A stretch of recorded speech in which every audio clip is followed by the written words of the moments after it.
नमस्कार मेरे प्यारे साथियों मैं ज्योतिर्विद पवन कुमार। साथियों, मैं कुछ वीडियोस बना रहा हूँ ज्ञान गंगा क्रम में। इस सीरीज़ में, इस क्रम में मैं जो वीडियो बना रहा हूँ उनमें मैं कोशिश कर रहा हूँ कि एक तो हिंदी में है ये वीडियोस, क्योंकि ज़्यादातर लोग मेरे वीडियोस भारतवर्ष में ही देखते हैं, और कुछ दर्शकों ने ये रिक्वेस्ट की थी कि मैं वीडियोस अंग्रेज़ी में न बना के हिंदी में बनाऊं। कुछ लोग जो अंग्रेज़ी कम समझते हैं उनको थोड़ी मुश्किल थी। खैर, मैं ये सीरीज़ जो है ज्ञान गंगा नाम से इसमें मैं जो वीडियोस बना रहा हूँ, इसमें मैं कोशिश कर रहा हूँ कि आध्यात्मिक उन्नति के लिए जो भी साधक अपनी आध्यात्मिक उन्नति चाहते हैं और इस पथ पे लगे हुए हैं, चले हैं, उनके काम के लिए कुछ महत्वपूर्ण बातें इन वीडियोस में मैं दे रहा हूँ। मेरे एक दर्शक जो मेरे YouTube पे वीडियोस देखते हैं, उन्होंने एक प्रश्न किया था कि क्या आध्यात्मिक उन्नति के लिए ज्ञान ही काफ़ी है या योग की भी ज़रूरत है। तो मैंने एक वीडियो बनाया है, आपने शायद देखा हो, वो ज़रूर देखिएगा। उसमें मैंने ये क्लियर किया है, स्पष्ट किया है कि केवल ज्ञान ही काफ़ी नहीं। ज्ञान ज़रूरी है ऑफ कोर्स, लेकिन वो ही काफ़ी नहीं, उसके अलावा योग की भी ज़रूरत है। और योग है क्या, इसको भी मैंने बड़ी अच्छी तरह से समझाया है इस वीडियो में, क्योंकि उस वीडियो में मैंने जिक्र किया था कि आध्यात्मिक उन्नति के लिए जो योग की एक पद्धति है वो है राजयोग, जिसको अष्टांग योग भी बोलते हैं। तो मेरे एक दर्शक ने कहा भी आप एक वीडियो बनाओ जिसमें अष्टांग योग के बारे में भी बताइए। खैर, मैंने पहले एक वीडियो में बताया है इस बारे में, लेकिन आज के इस वीडियो में मैं पूरा वीडियो जो है अष्टांग योग के ऊपर ही बना रहा हूँ। इसमें कई जो महत्वपूर्ण बातें हैं अष्टांग योग के बारे में वो आपको स्पष्ट हो जाएंगी। अष्टांग योग का मतलब जिसके 8 अंग हैं। संस्कृत का वर्ड है ना अष्टांग, जिसके 8 अंग हैं, 8 स्टेप्स हैं या अंग हैं। इसको राजयोग भी बोलते हैं। राजयोग यानी कि रॉयल पाथ टू एनलाइटनमेंट। क्यों? क्योंकि राजा होता है ना, सक्षम होता है, कंप्लीट होता है, तो इसलिए ये भी कंप्लीट है अपने आप में। अगर आप राजयोग को फॉलो करते हो अपनी आध्यात्मिक उन्नति के लिए, तो ये कॉम्प्रिहेंसिव है, कंप्लीट है। इसके अलावा फिर आपको और कोई पद्धति लेने की ज़रूरत नहीं है, इसी में सब चीज़ आ जाएगी। ठीक है इसलिए इसको राजयोग भी बोला है। अब इसमें 8 स्टेप्स हैं, अंग हैं। वो क्या क्या हैं तो आपको इससे स्पष्ट हो जाएगा। उम्मीद है आप इसको देख पा रहे हैं। पहला है यम, दूसरा नियम। मैं इनको सबको समझाऊंगा क्या है, पहले आप सिर्फ जान लीजिए कि 8 इसके अंग क्या है। यम, नियम, आसन, प्राणायाम, प्रत्याहार, धारणा, ध्यान, समाधि। साथियों, ये एक आप अपने आध्यात्मिक उन्नति के लिए एक 8 मंजिला एक इमारत का निर्माण कर रहे हो। 8 मंजिला इमारत है एक, मान लीजिए। ठीक है, इसके जो ऊपर के 6वां, 7वां और 8वां ये मंजिल है, यही तो सारा चमत्कार होना है। धारणा, कंसंट्रेशन, ध्यान, मेडिटेशन और समाधि सुपर कॉन्शियस स्टेट में जाना, ट्रांस स्टेट में जाना। उसी में ही तो आपको सेल्फ रियलाइजेशन होगी, उसी में ही तो इंट्यूटिव ज्ञान की प्राप्ति होगी। उसी की प्राप्ति के लिए तो हम ये फॉलो कर रहे हैं। तो ये एक भव्य इमारत बन रही है, भव्य इमारत आपके कल्याण के लिए। ठीक है, तो इस इमारत में जो देखिए, कोई भी हम इमारत बनाते हैं ना, तो उसकी नींव, उसका बेस जो है, आधार, वो ठोस होना ज़रूरी है, नहीं तो वो बिल्डिंग कभी भी ढह सकती है। ठीक है, तो इसी तरह ये भी जो एक काल्पनिक बिल्डिंग हम बना रहे हैं, इसमें जो नीचे के 2 स्टेप्स हैं, यम और नियम, वो कैरेक्टर बिल्डिंग के हैं, बहुत महत्वपूर्ण हैं। उसी के दम पे ये इमारत खड़ी होगी, उसी के बल पे ही आपको सफलता मिलेगी। तो यम और नियम मैंने इस चित्र में, देखिए इस चित्र में तो मैंने उनको बराबर दिखाया है, अब इस चित्र में मैंने उनको ज़्यादा, उनका आयताकार, उनको ज़्यादा उसका एरिया दिखाया है, ठोस है। क्यों? ये बेस है, आधार है, ये ठोस होना, मजबूत होना ज़रूरी है। अधिकतर लोग ये इस पे ध्यान नहीं देते, ज़्यादा जगह पे इस पे जोर भी नहीं दिया गया कि क्यों ये महत्वपूर्ण है, लेकिन मैं ये उजागर कर रहा हूँ कि ये बहुत ही महत्वपूर्ण है। बहुत से लोग कहते हैं मैं भाई इतने सालों से मेडिटेशन कर रहा हूँ, ध्यान कर रहा हूँ, लेकिन वो फलीभूत नहीं हो रही, कुछ नहीं इससे फर्क पड़ रहा मेरे जीवन में, मेरी एनलाइटनमेंट नहीं हो रही, मुझे मेरा जो है अवेयरनेस नहीं बढ़ रही, कुछ उसका फल नहीं मिल रहा। उसका कारण क्या है कि भाई जो नीचे के, देखिए ना आप इसमें देखिए कि जो ध्यान है वो 7वीं कड़ी पे है, 7वें लेवल पे है, तो आप सीधे वहाँ पहुँच गए। नीचे के जो 6 स्तर हैं, जिसमें यम नियम तो बहुत ही महत्वपूर्ण है, इस वीडियो में क्लियर होने वाला है आपको। फिर आसन है, फिर प्राणायाम, प्राणायाम उसके बिना कैसे होगा भाई, मन स्थिर होगा ही नहीं, तो ध्यान कैसे लगेगा। तो आपने नीचे के जो 6 स्तर हैं उन पे तो ध्यान दिया नहीं, सीधा ध्यान पे पहुंच गए, मेडिटेशन पे। फिर आप कहते हो ध्यान फलीभूत नहीं हो रहा, सिद्ध नहीं हो रहा, कोई फल नहीं मिल रहा। तो ये बहुत ज़रूरी है, ठीक है। अब आइए हम देखिए ये सभी जो स्टेप्स हैं ये क्या है, एक एक करके इनका हम विश्लेषण करते हैं। तो सबसे पहले है यम। यम क्या है? बेसिकली मॉरल कंडक्ट, यानी कि नैतिक आचरण। मनुष्य का नैतिक आचरण बहुत ही महत्वपूर्ण है भाई। अरे आप करने क्या जा रहे हो? Self realisation. एक साधारण मनुष्य से सुपर ह्यूमन बनने जा रहे हो, उसके लिए आचरण तो बड़ा इंपॉर्टेंट है ना। अब लोग इस पर ध्यान नहीं दे रहे। जब तक आपका कैरेक्टर सही नहीं है, नैतिक आचरण नहीं है, कैसे आध्यात्मिक उन्नति हो सकती है? भौतिक जगत में तो ठीक है, आप ऐशो आराम से रह सकते हो, कोई दिक्कत नहीं, लेकिन आध्यात्मिक उन्नति के लिए नैतिक आचरण बहुत ज़रूरी है। इसलिए यम पहला स्टेप। अब इसमें क्या क्या आता है? नैतिक आचरण में क्या है? सच्चाई, झूठ नहीं बोलना। एक वीडियो में मैंने समझाया भी है, इसका बड़ा गहरा तात्पर्य भी है, ओम से संबंधित है। खैर आप वो वीडियो देखिए, इस वीडियो में मैं नहीं जाऊंगा उन चीज़ों में। तो झूठ नहीं बोलना। जिस झूठ से औरों का नुकसान हो रहा है, जिस झूठ से लोगों का आपके ऊपर विश्वास ही ना रहे, उठ जाए, वो झूठ कितना घातक है भाई, है? इसलिए सच्चाई का साथ देना है, झूठ नहीं बोलना, पहली चीज़ ये है। चोरी नहीं करना। चोरी करने से क्या होगा? दूसरे का जो मटेरियल बैलेंस है वो बिगड़ेगा। उसकी चीज़ है, आपने हथिया ली। चोरी कई तरह की हो सकती है, ठीक है, तो वो नहीं, उससे आपको अपने आप को दूर रखना है। तीसरा क्या है? लालच, ग्रीड। आज दुनिया की जितनी समस्याएं हैं उनके पीछे आप ध्यान से जाएं, देखेंगे ना, तो ग्रीड, लालच उसका कारण बनता है। लालच बहुत बुरी चीज़ है और ये आम है, आम ये आ जाता है। आजकल तो हम नेगेटिव टाइम है, कल युग में बड़ा इजीली लोगों का ध्यान जाता है इधर, लालच में। टेम्पटेशंस हैं, मौका भी मिलता है लालच के थ्रू चीज़ हथियाने का, लेकिन आपकी आध्यात्मिक उन्नति में ये बाधक है।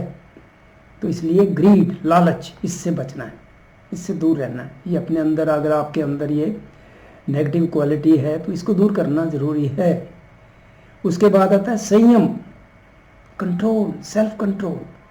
संयम बड़ा ज़रूरी है, नहीं तो आप दूसरे को धोखा दे, दूसरे का नुकसान भी कर दोगे कई बार गुस्से में आके या उसमें।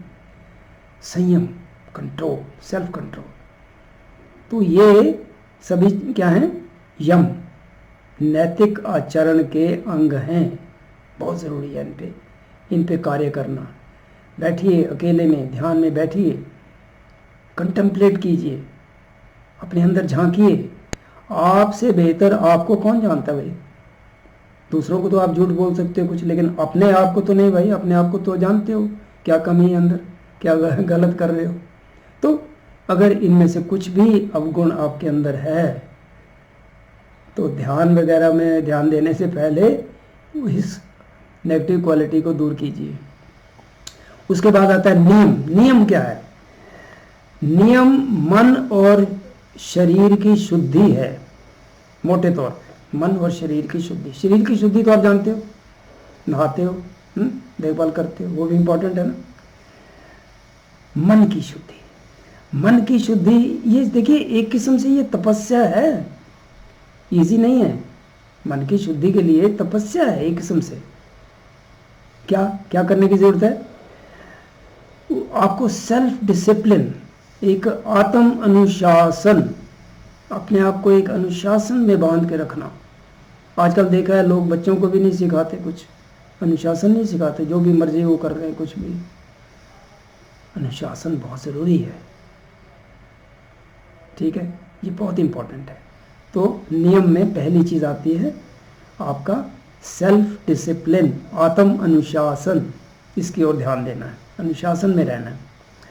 उसके बाद आता है कंटेम्पलेशन, सेल्फ स्टडी, स्वयं का अध्ययन, चिंतन, अपने ऊपर विचार।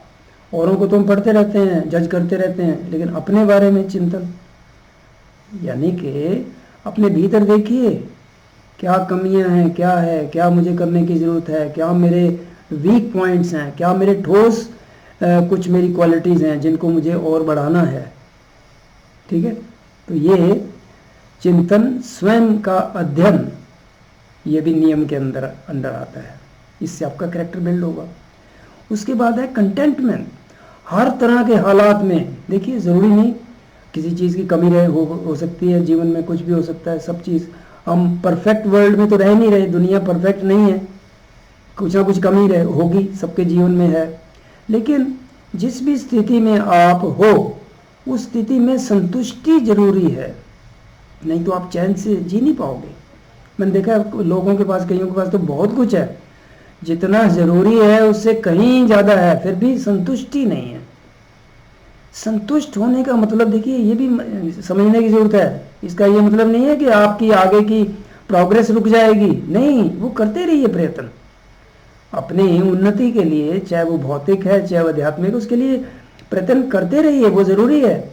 लेकिन जिस भी हालात में अभी आप हो उस हालात को एक्सेप्ट करते हुए उसमें संतुष्ट रहना बहुत इम्पोर्टेंट है, ये भी नियम में आता है।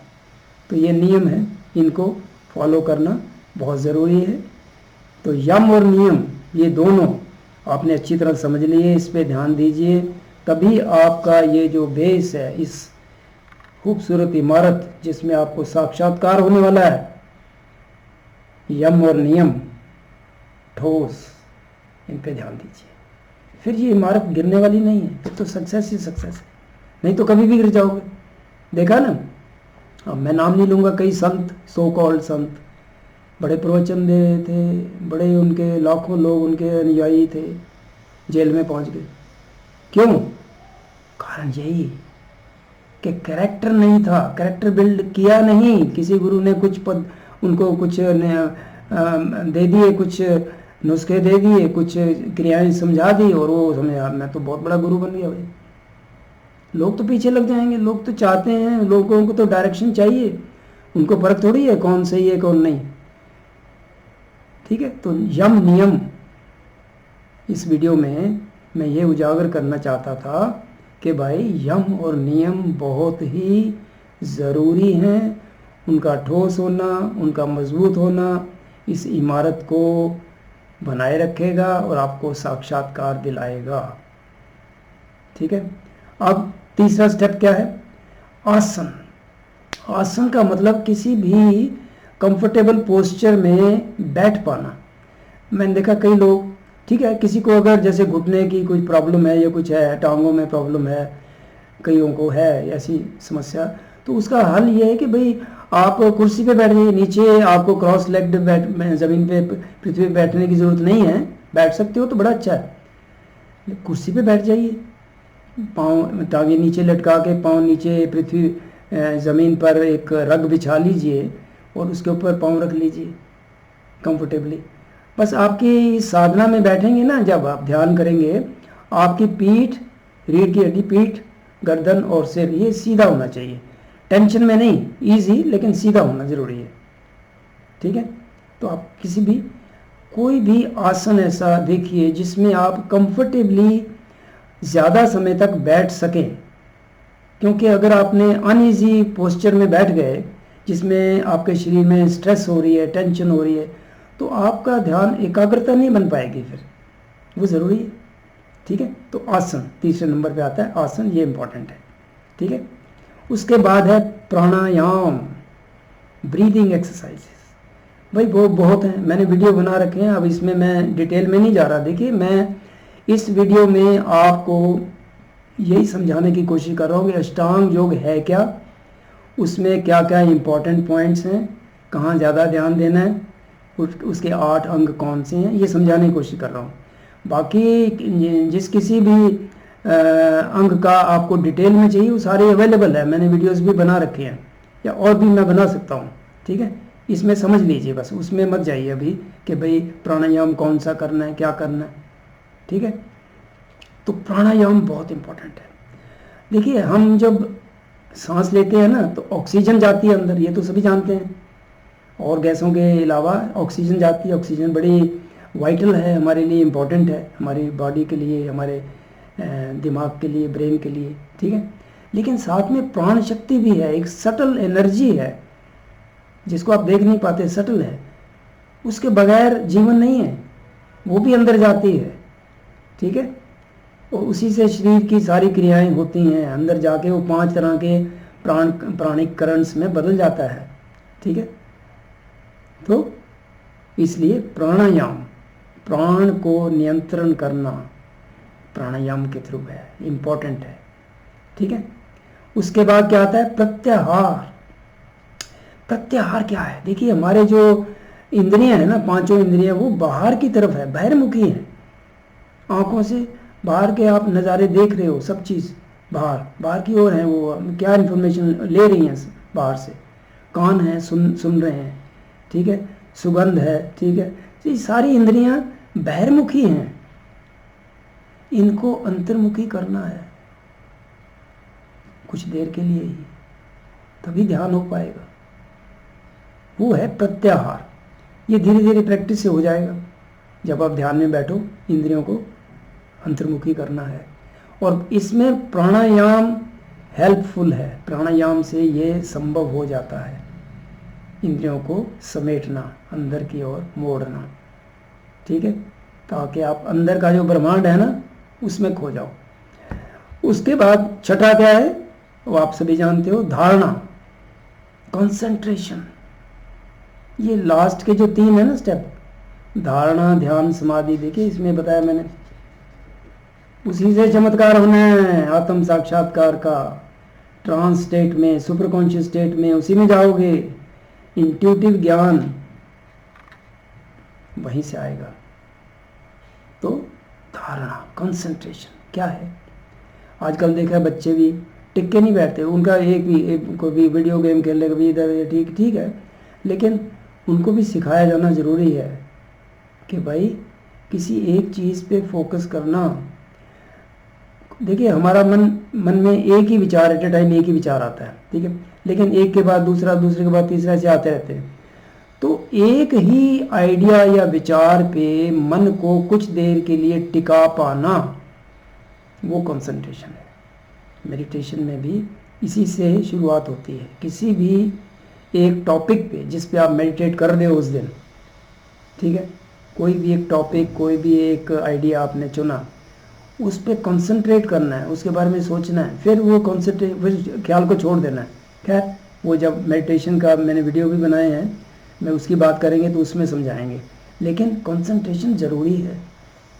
किसी भी एक आइडिया या विचार पे मन को कुछ देर समय के लिए टिका पाना, उसके लिए कई और भी साधनाएं हैं करने के लिए, मैंने वीडियोस भी बनाए हैं।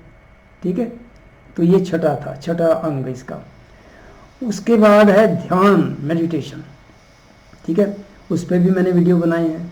ठीक है, उसका एक अलग डिसिप्लिन है, अलग तरीका है। ठीक है, उसमें भी उलझने की ज़रूरत नहीं है, सिंपल है।